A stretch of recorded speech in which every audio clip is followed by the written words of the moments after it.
GM counter नाम दिया गया है दो साइंटिस्ट गैगर और मुलर के नाम पर, जिन्होंने इसे इन्वेंट किया 1920s में। इसे बाद दफ़ा गैगर काउंटर या जीएम काउंटर या जीएम ट्यूब भी कहा जाता है और ये रेडिएशन को मेजर करने का सबसे आम आला है। इसका असूल ये है कि जब न्यूक्लियर रेडिएशन किसी गैस चैम्बर में, जो कि जीएम ट्यूब का चैम्बर होगा, उससे पास होंगी तो गैस आयनाइज्ड हो जाएगी। कंस्ट्रक्शन। जीएम काउंटर आमतौर पर मुश्तमिल होता है एक सिलेंड्रिकल ट्यूब जिसमें एक फाइन टंगस्टन की वायर को माउंट कर दिया जाता है।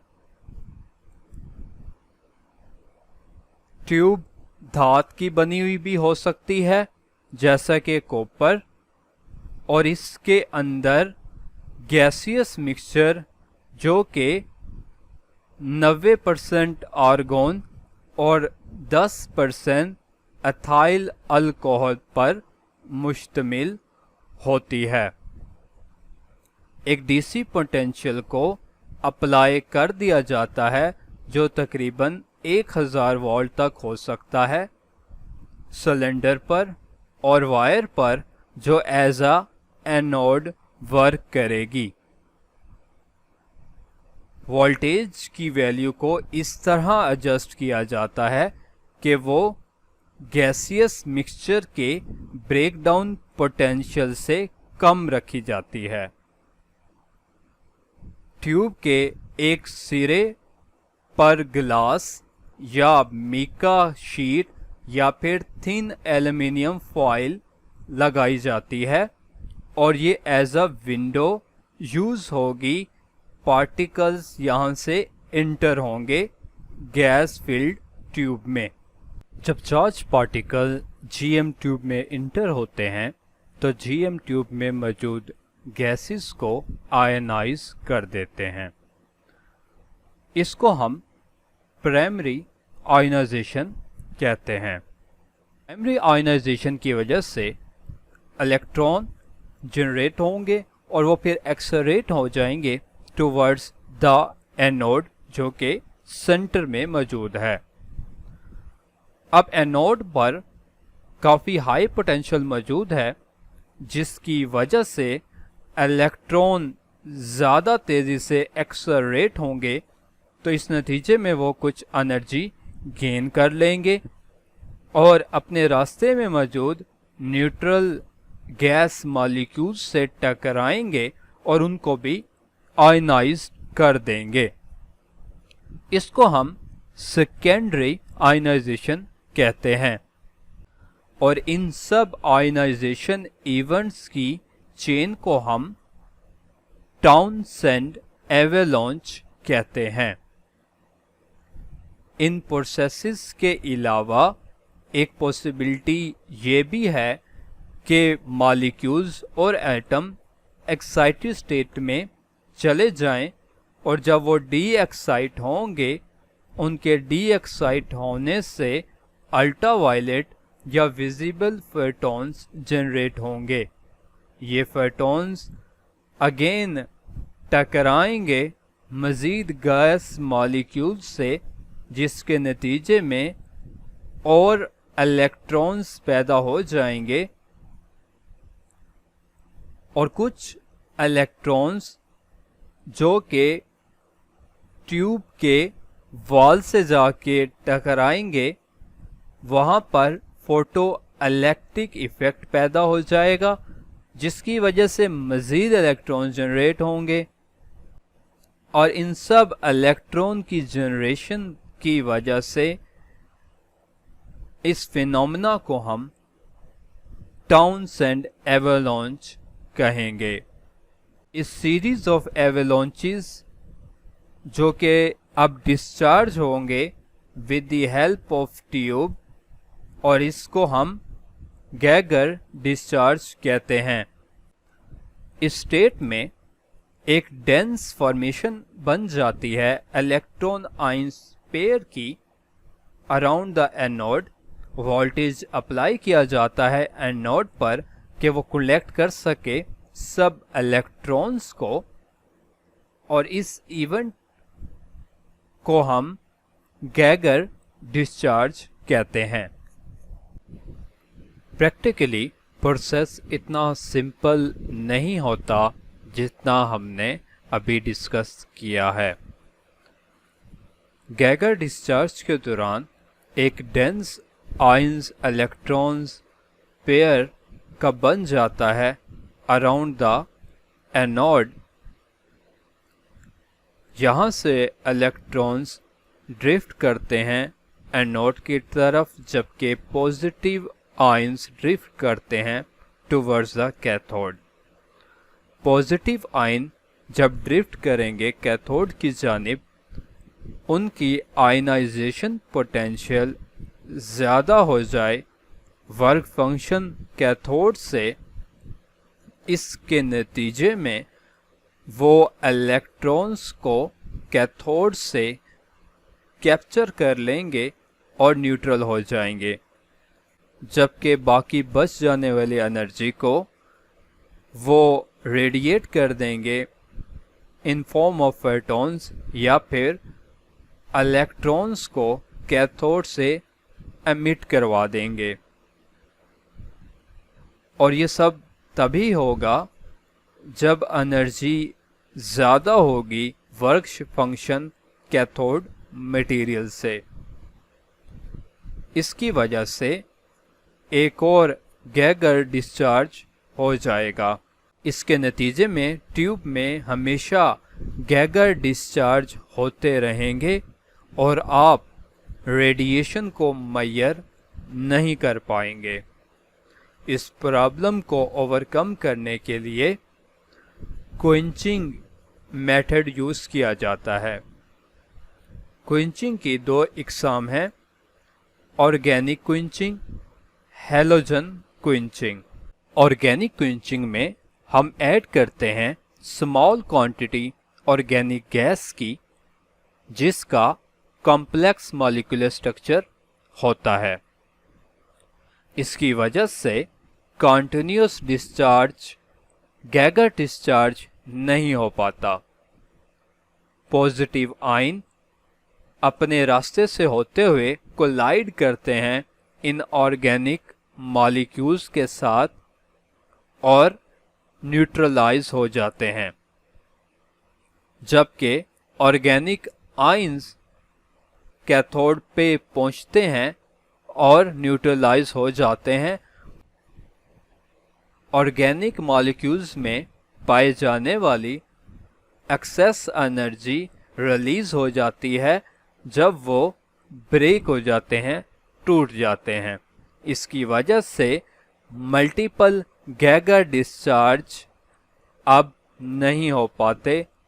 एक typical organic क्विंच GM tube 90% argon जबकि 10% एथाइल अल्कोहल पर मुश्तमिल होती है। ऑर्गेनिक क्विंच जीएम ट्यूब्स की शॉर्ट लाइफ टाइम होती है और ये ऑपरेट नहीं कर सकती हाई फील्ड में, जिसकी वजह से काउंट रेट बढ़ जाता है। इस मसले को हल करने के लिए एक और टेक्निक, जिसे हैलोजन क्विंचिंग कहते हैं, उसका इस्तेमाल किया जाता है। हैलोजन क्विंचिंग में एडिशन की जाती है एक स्मॉल क्वांटिटी हैलोजन गैस की, जैसा कि क्लोरीन या फिर बोरोमीन। एक टिपिकल फिलिंग में 0.1% क्लोरीन आर्गॉन में या फिर नियॉन में शामिल की जाती है। क्विंचिंग एक्शन बिल्कुल वैसा ही है जैसे ऑर्गेनिक क्विंचिंग प्रोसेस में होता है। डायटोमिक हैलोजन गैस मॉलिक्यूल टूट जाते हैं जब क्विंच्ड होते हैं और ये दोबारा से रिकम्बाइन कर देते हैं और गैस मॉलिक्यूल दोबारा से रिस्टोर हो जाता है, जिसकी वजह से काउंटर की लाइफ भी बढ़ जाती है। जीएम ट्यूब की करैक्टरिस्टिक्स शामिल है dead time, recovery time, Geiger plateau length या फिर प्लेट्यू स्लोप।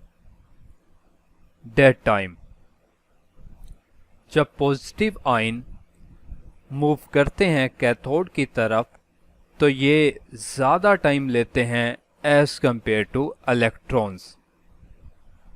ये इस वजह से है कि मोबिलिटी इलेक्ट्रॉन्स की 1000 टाइम्स ज़्यादा होती है as compare to positive ions.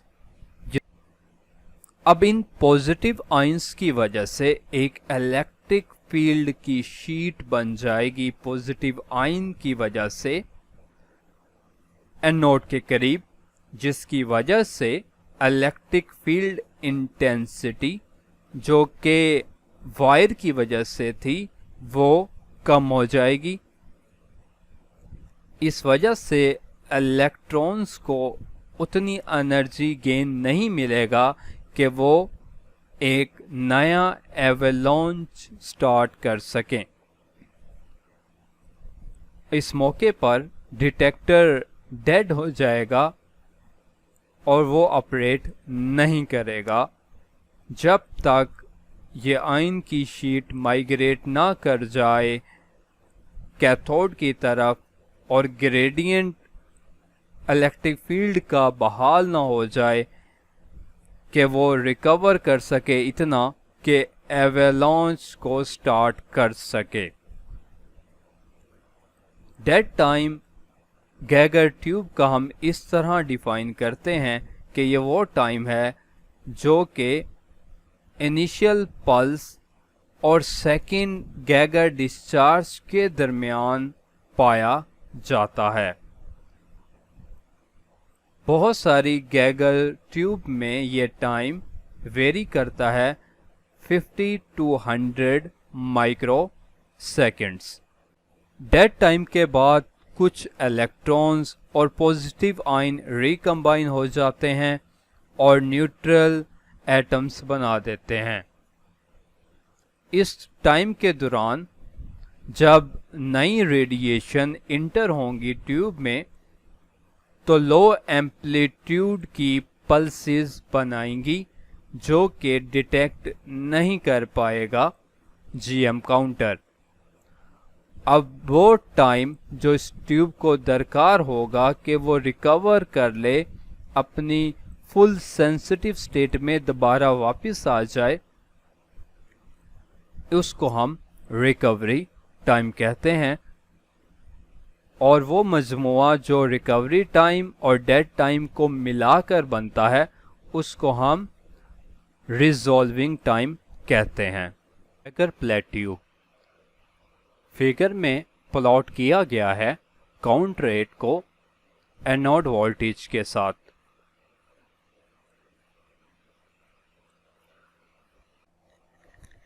एक रेडिएशन सोर्स को रख दिया जाता है एक फिक्स फासले पर काउंटर से। अब वो पोटेंशियल डिफरेंस जब काउंटिंग स्टार्ट होगी उसको हम थ्रेशोल्ड पोटेंशियल कहते हैं। टिपिकली थ्रेशोल्ड पोटेंशियल डिपेंड करता है गैस पर और उसके प्रेशर पर इनसाइड द काउंटर, और ये वेरी करता है 400 से 900 वोल्टेज के दरमियान। इस वोल्टेज में ये शार्प और इसका काउंटिंग रेट ऑलमोस्ट कांस्टेंट रहता है, जबकि आप वोल्टेज वेरी कर सकते हैं। सो स्टार्टिंग गैगर थ्रेशोल्ड वोल्टेज कहलाएगा और ये कांस्टेंट रहेगा जबकि आप वोल्टेज इंक्रीज करते जाएंगे, और इसको हम गैगर रीजन भी कहते हैं। ये इस फ्लैट रीजन में नंबर ऑफ काउंट्स पर सेकेंड वोल्टेज अप्लाई पर डिपेंड नहीं करते और इसको गैगर रीजन कहते हैं, और इसकी लेंथ 100 टू 300 वोल्ट्स के दरमियान है। अगर प्लेट्यू रीजन शॉर्टर हो, स्टीपर हो, तो जीएम ट्यूब की यूजफुल लाइफ तकरीबन एंड होने के करीब है। अगर जीएम ऑपरेट करता इस रीजन में तो ये एलिमिनेट कर देता है ज़्यादा कॉस्टली और हाईली रेगुलेटेड पावर सप्लाई इस्तेमाल करने से। एडवांटेजेस: जीएम काउंटर की मदद से आप स्मॉल एक्टिविटीज़ को भी डिटेक्ट कर सकते हैं। जीएम काउंटर डिटेक्ट कर सकता है एक्स रेज को, अल्फा बीटा पार्टिकल्स को। गैमा रेज की डिटेक्शन के लिए आपको बड़े साइज का जीएम ट्यूब चाहिए होगा। न्यूक्लियर रेडिएशन की डिटेक्शन के लिए ये सबसे सस्ता डिटेक्टर है। लिमिटेशंस: जीएम काउंटर रेडिएशंस की एनर्जी को मेजर नहीं कर सकते। जीएम काउंटर्स जिनका डेथ रेट हाई हो 200 टू 400 माइक्रोसेकंड, उनको आप हाई काउंटिंग रेट्स में इस्तेमाल नहीं कर सकते। ये फर्क नहीं कर सकता दो एनर्जीज के दरमियान डिफरेंट न्यूक्लियर पार्टिकल्स के। हाई वोल्टेज दरकार होंगे इसकी वर्किंग के लिए।